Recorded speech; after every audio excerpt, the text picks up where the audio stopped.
Good morning, girl. Cute girl. Hello. Wake up. Good morning. Let's go make some dim sum. Come on. Wake up, cute girl.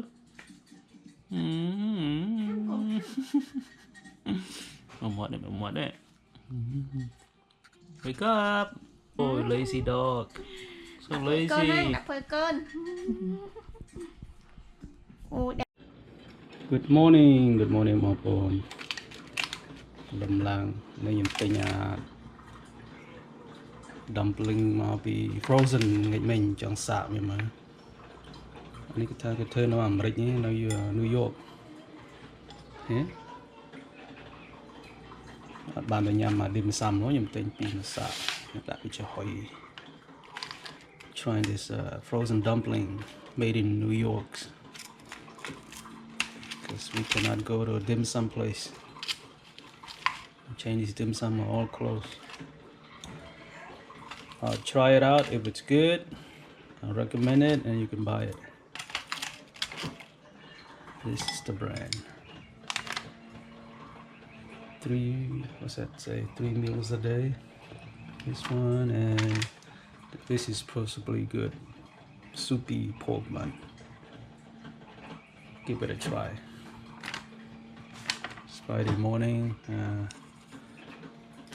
I don't go to work this week, so I'm trying to get some steamed breakfast. I'm also gonna make some steamed soybean curd with mushroom and mink pork and shrimp.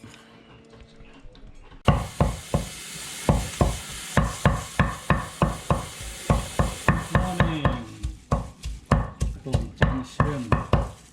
Dim sum yum.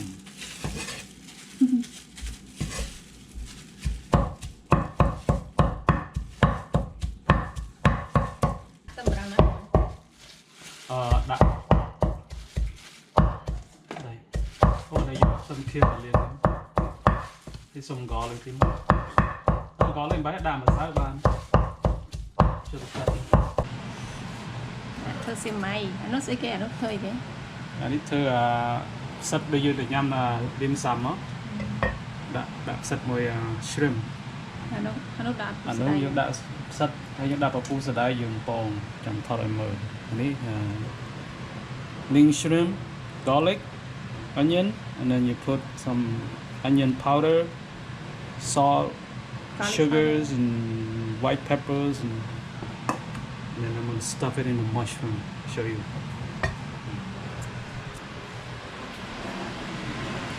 Bạn yeah, this is key. This dumpling có dùng một steam. Ở đây bán thật luôn anh thế, mình chỉ chọc được steam. Nhiều quá.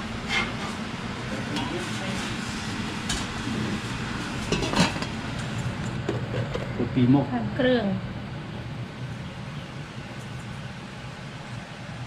Ở đây vào hang bác mình chơi thơ đây, hot nữa. Hàng bác phải nhâm hàng này nữa. Sườn.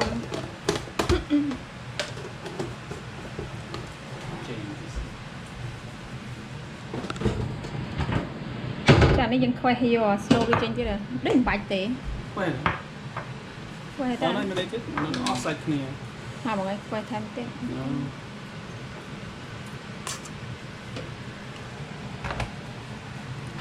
trên tí rồi sauce red sauce white pepper dùng trùng đi các bạn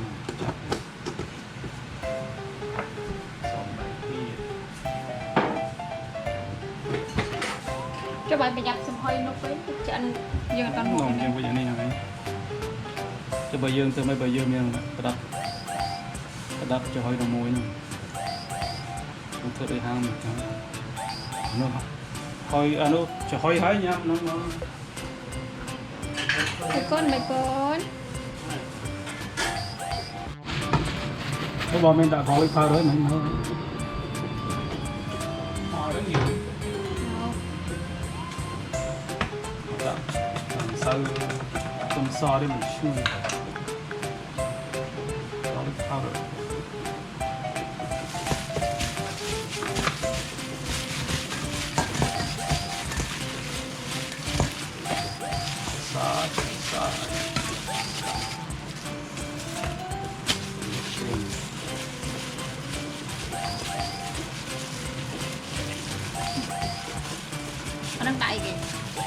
anh ấy đâm mushroom.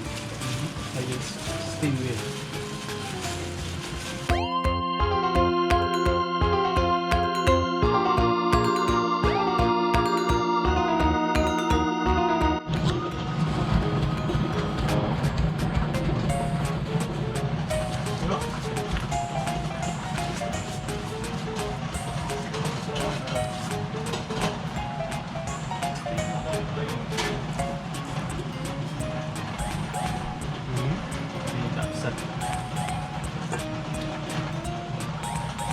Không biết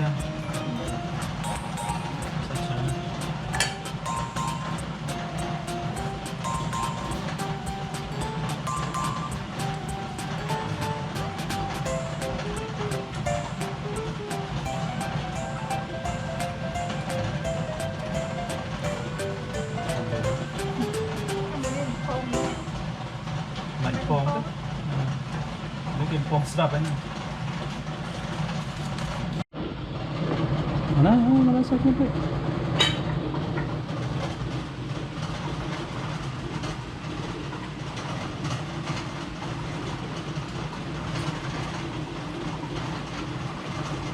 With egg roll and with the steam.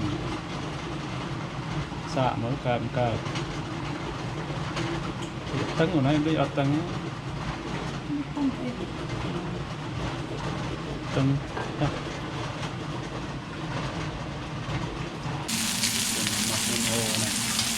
Hiện nay dùng để khoai rồi.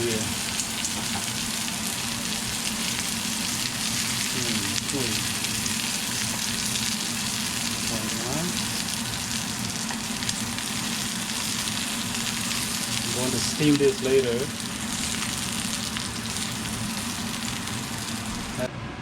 Chặt này đặt nó và khoai rồi.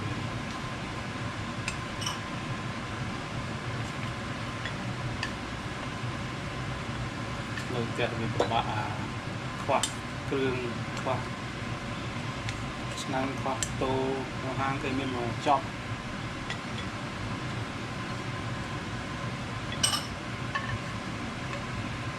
Good. You can eat this for 2 days. Okay.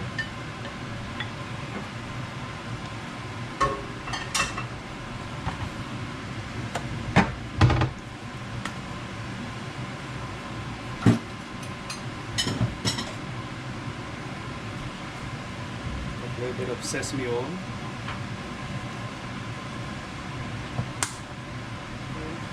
And then put some chicken broth with egg white and steam it.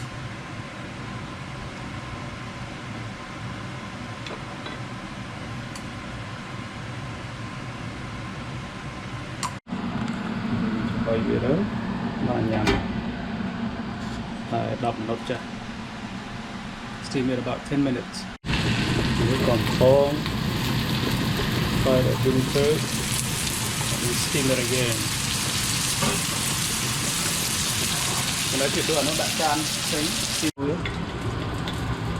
bọt frozen nữa.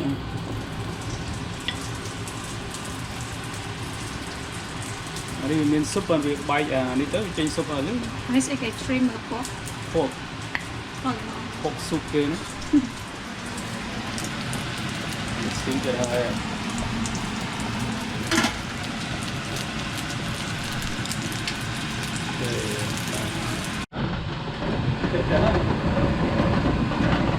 Đây này, người đã dim sum up there, homemade dim sum.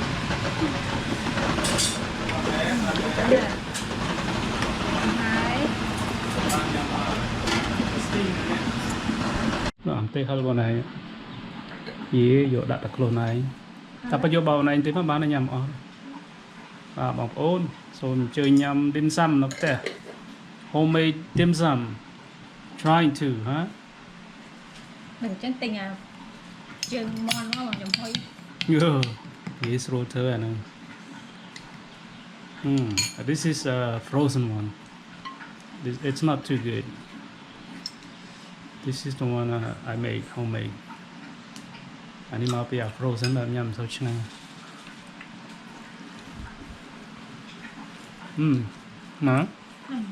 Tắt Such kind, eh? I don't like this. The flour too sticky. Frozen là nhắm này. Yeah. Mushroom and shrimp. Ming shrimp. Dim sum breakfast at home. Lại nữa.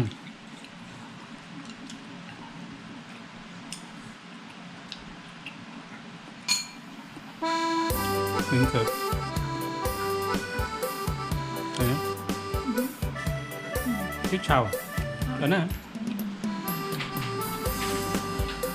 Steam nó tay về hàng. Chưa đã sôi xong thịt mình.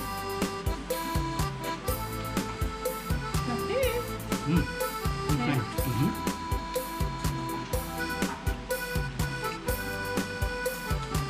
Mình cần nó đúng rồi.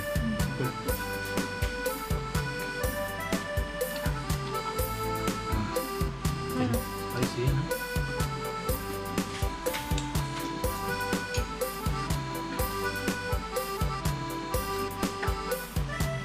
Mình có xí xào. Giờ phải mua. Xào một tí. Sau này ập khối hàng tay. Sát một tham tròn.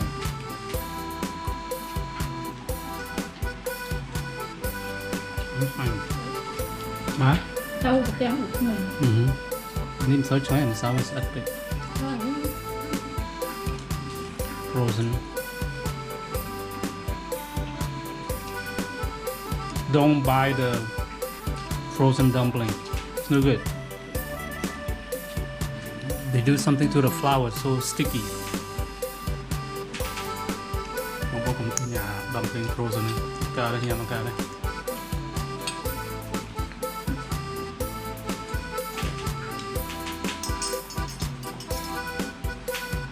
Nít ngay vậy đi. Nít sát sát. Nhằm đầu ạ. Bỏ dương thơ ra bàn. Mushroom này.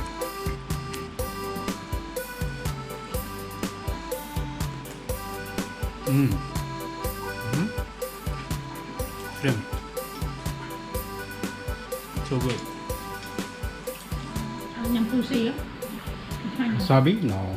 Rất là ngon khá là nhầm nữa. Nói nè. Đặc kêu kêu. Không ăn nhầm nữa hả? Đó. Tất cả mình nhầm một wasabi à. Thank you. Thank you for watching. Just a little dim sum breakfast at home. First time I'm making dim sum at home. That bean curd is good with the mushroom inside. Okay.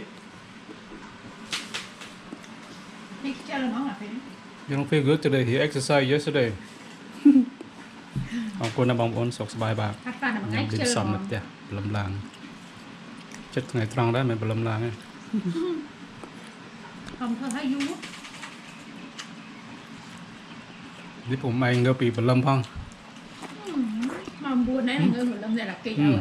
Ngay nhá. Mình sạch nó. Mình chiết mà. À.